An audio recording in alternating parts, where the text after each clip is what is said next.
The king of my heart, be the mountain where I run, the fountain I drink from. Oh, he's my song.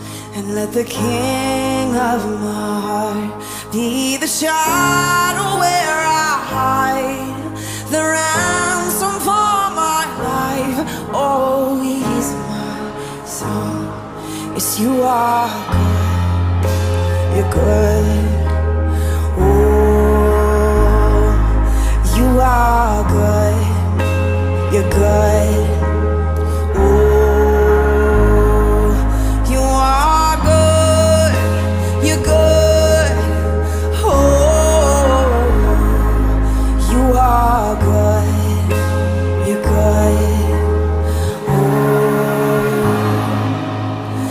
The king of my heart be the wind inside my sails, the anchor in the waves.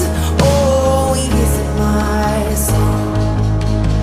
Let the king of my heart be the fire inside my veins, the echo of my days. Oh, he's my, oh, sing it again.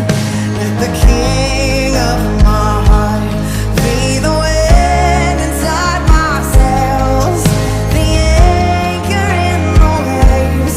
Oh, he is mine.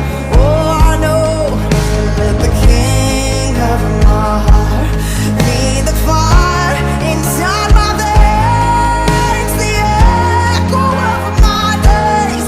Oh, he is my soul. It's the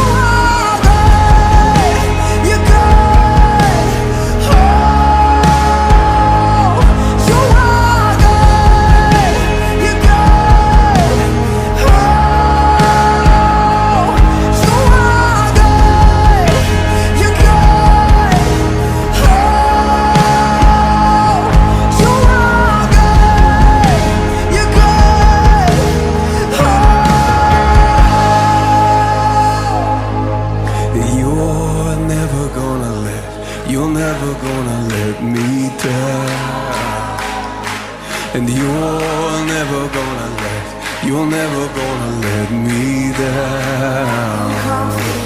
You're never gonna let me down. No, Lord, you're never gonna let me down. I'm confident this morning. You're never gonna let.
Hey friends, it's me, Haley.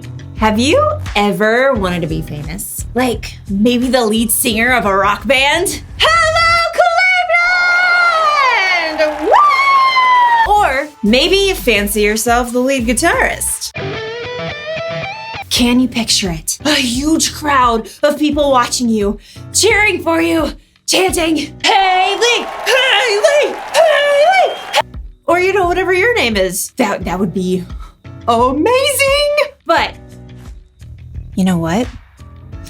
Most bands don't start off on top like that. Most bands start off in some where they practice playing music and they show lots of cooperation. Cooperation is working together to do more than you can do alone. Every member of a band plays an important part. Take one instrument away and it just won't sound the same. But you want to know who I think deserves a little more credit in a rock band? The drummer! Think about it. Hey, Warren. The drummer supports the whole band. Without a drummer, who would keep the beat? Happy birthday to you. Happy birthday to you. Happy birthday, dear Warren. But with a good drummer, the band stays in rhythm. Drummers may not be the most famous, but they get to decide how fast or how slow the songs are. Plus, a drummer can make every joke just a little bit funnier. The drummer works together with the band to help support the singer. This gives a new meaning to the word Band-Aid. Do you get it? In today's story, we'll learn about a great battle fought by the Israelites. A battle that took all kinds of cooperation. They really had to band together. Get it? I'll see you in a few. Thank you, Oklahoma City! Yeah! Woo! The Bible. It's 66 books of history, stories, letters, and poetry that fit together to form God's one big story. The epic adventure of how He created us and loves us so much that He made a way to rescue us. As we travel through the Bible, from Genesis to Revelation, we discover people who met God and found their lives changed forever. Now, for an amazing story, inspired by the book of Exodus, chapter 17, verses 8 through 13. God had freed the Israelites from slavery in Egypt and led them into the desert. But with no home of their own, the Israelites were still wide open to enemy attack as they traveled. One evening, as Moses walked through the camp, his assistant Joshua raced up. Amalekites! Where? How many? Just a few men right now. They attacked at the rear, where many of the women and children are. But we beat them back. They'll come in full force tomorrow. Moses turned to survey the land around them in the last rays of the setting sun. The whole valley of Rephidim spread out before them. Nearby, a high hill provided a lookout for the whole countryside. We have no army. We'll have to fight.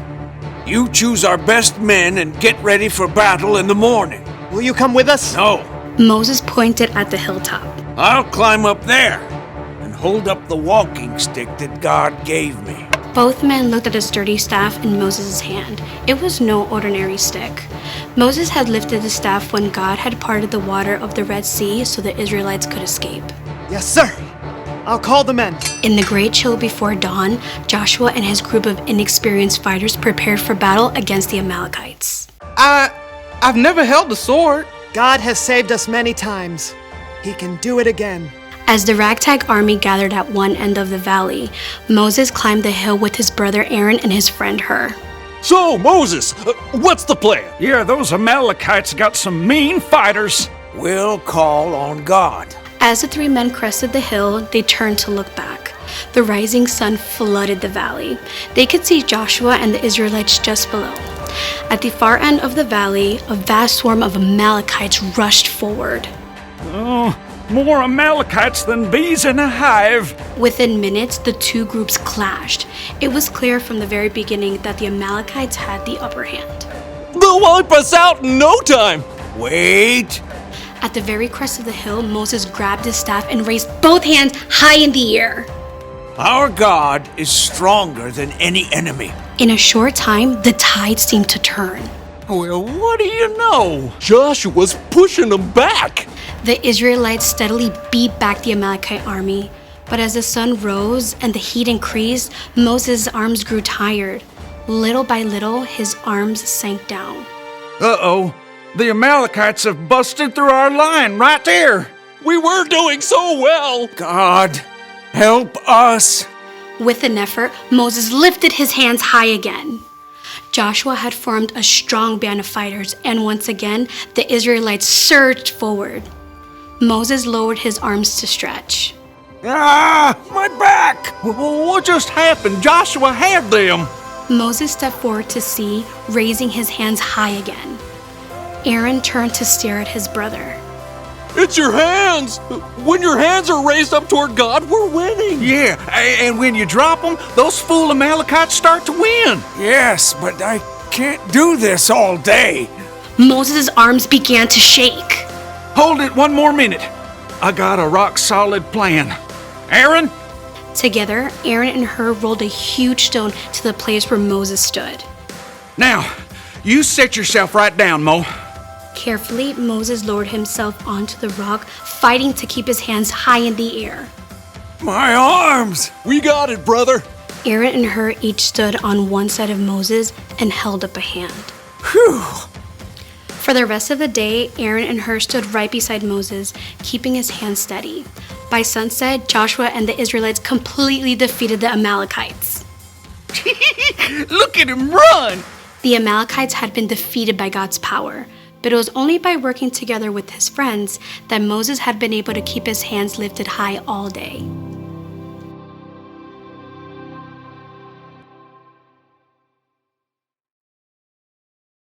The battle against the Amalekites took loads of cooperation. Aaron and Hur worked together to help Moses. The three of them worked together to help Joshua and the Israelites. And God worked with all of them to do something miraculous. What's cool is that none of those people did what they did to make themselves famous. They were each trying to help someone else succeed. That's something you can do too. You can work together not because it makes you look good, but because it helps someone else.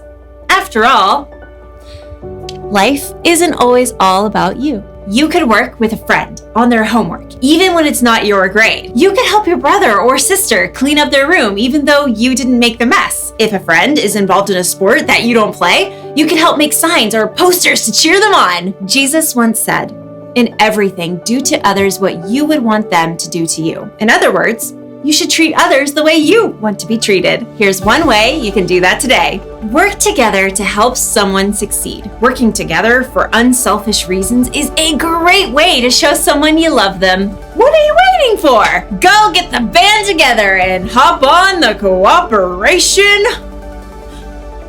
bandwagon. And I don't miss a beat. It's time to face the music.